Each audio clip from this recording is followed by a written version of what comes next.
Hello, welcome to Old Psalm, JD Adler. This is episode 2 of 242, there's going to be, minimum. We are reading from a collection of Grimm's fairy tales put together by Jack Sipes. And here you see it. It is considered, according to Jack, it is the most complete collection of Grimm's fairy tales ever collected, and the truest translation from the 19th century German into modern English, modern for 1985 anyway. I'll let you decide whether or not, the audience decide whether or not he succeeded at achieving his claims. But this is the collection we're going to be using. He's got 242 stories in here. So there'll be 242 episodes over the course of the next year. Let's get right into it here. Episode 2, the companionship of the cat and the mouse. Cat had made the acquaintanceship of a mouse, and had talked so much about his great love and friendship for her that he eventually convinced her to live with him in the same house and set up a common household. "But we must get supplies for the winter," said the cat, "or else we'll starve. A little mouse like you can't just venture anywhere, for one of these days you might get caught in a trap." They acted on his good advice and bought a little jar of fat, but they did not know where to put it. Finally, after long deliberation, the cat said, "I can't think of a safer place than the church. No one would dare take anything away from there.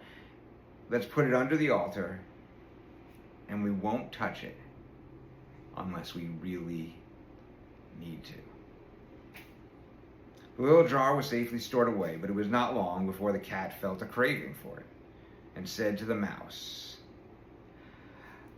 "I've been meaning to tell you, little mouse, my cousin gave birth to a baby boy with brown spots, and I've been asked to be the godfather. To hold him at the christening. Would you mind letting me go out today and, looking after the house by yourself?" "No, of course not," answered the mouse. "Go, for God's sake. If you get something good to eat, think of me. I'm sure would like to have a drink of that sweet red christening wine."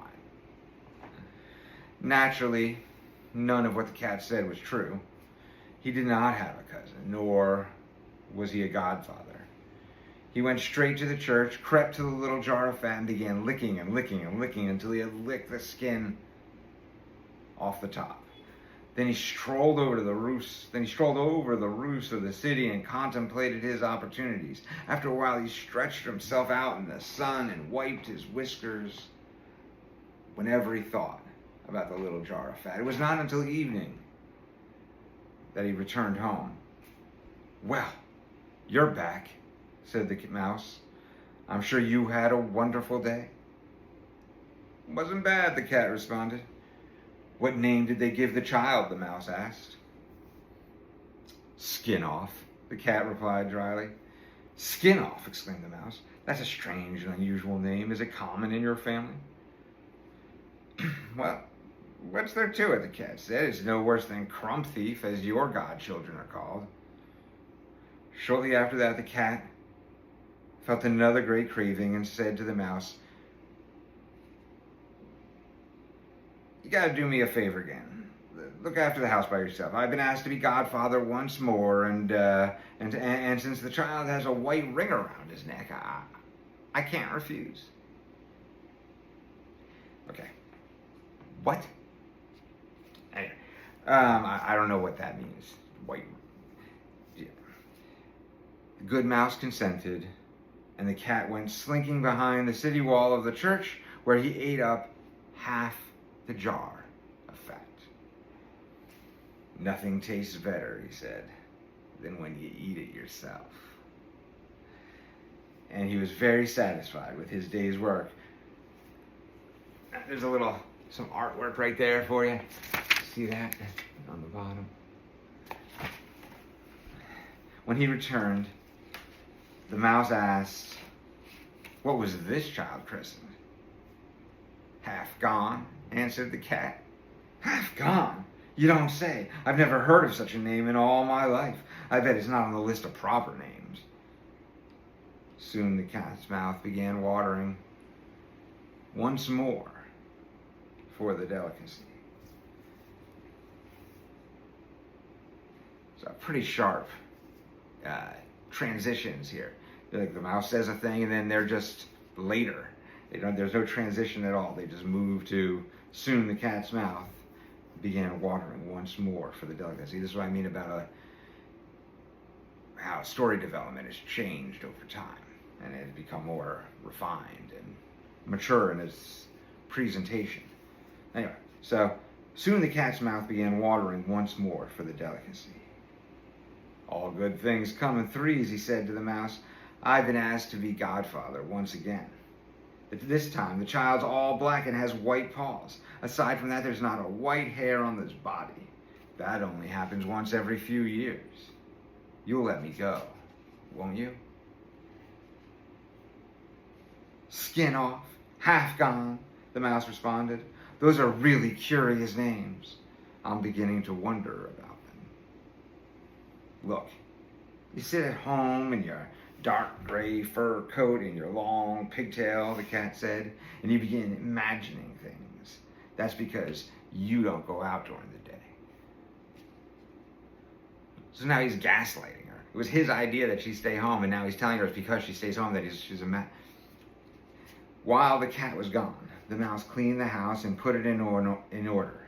Meanwhile, the greedy cat ate up the rest of the jar. It's only after everything's all gone, the cat said to himself, that you can really begin to rest. It was very late at night by the time the cat returned home, and he was fat and stuffed, and the mouse asked right away what name had been given to the child. You won't like this one either, he said. It's all gone. What a little shit. What a little shit this cat is. It's all gone. All gone, exclaimed the mouse. That's the most suspicious of all the names I've seen in print.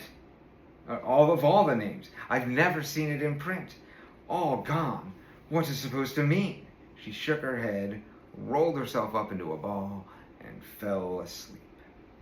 From then on, no one asked the cat to be a godfather. But when winter came and there was nothing more to be found outside, the mouse thought about their supply of fat and said, come on, cat, let's go to our jar that we've been saving. It's going to taste good now.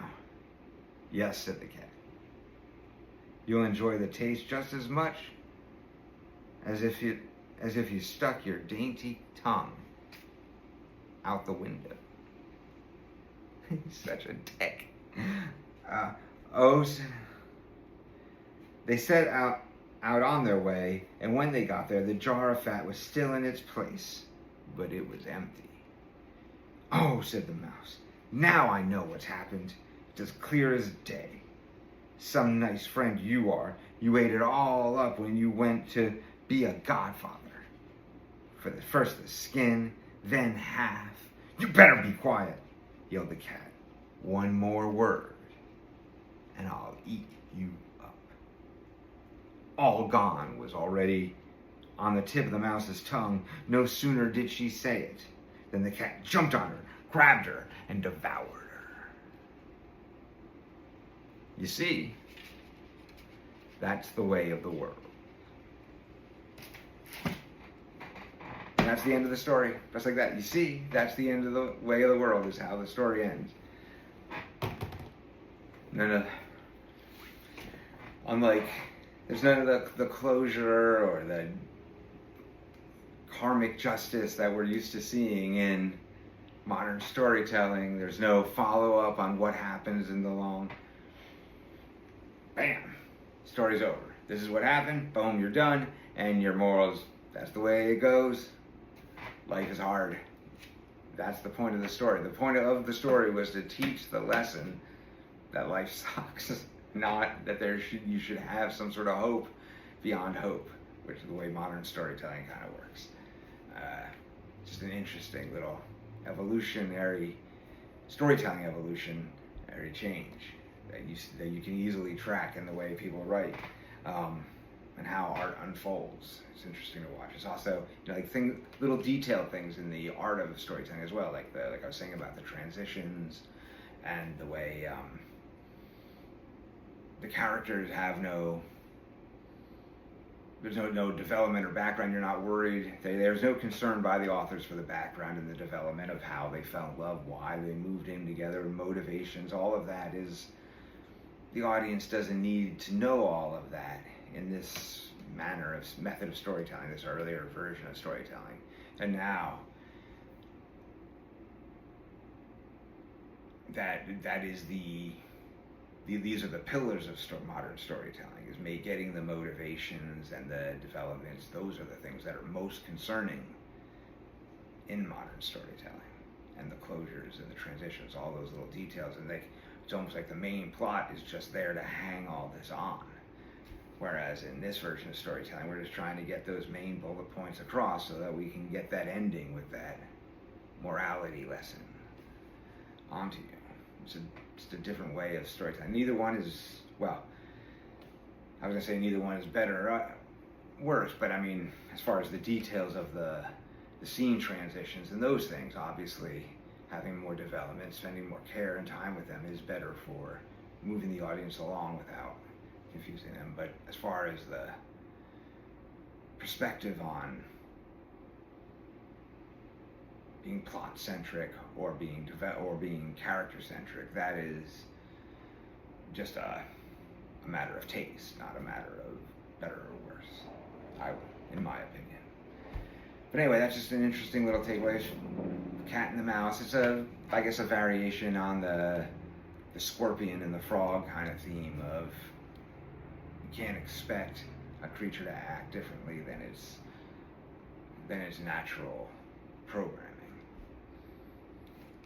So next week, that's the end of episode 2. Episode 3 is going to be the story of The Virgin Mary's Child, is the title of it. So we'll see how that unfolds. It's going to come out right around Christmas time, so be properly timed.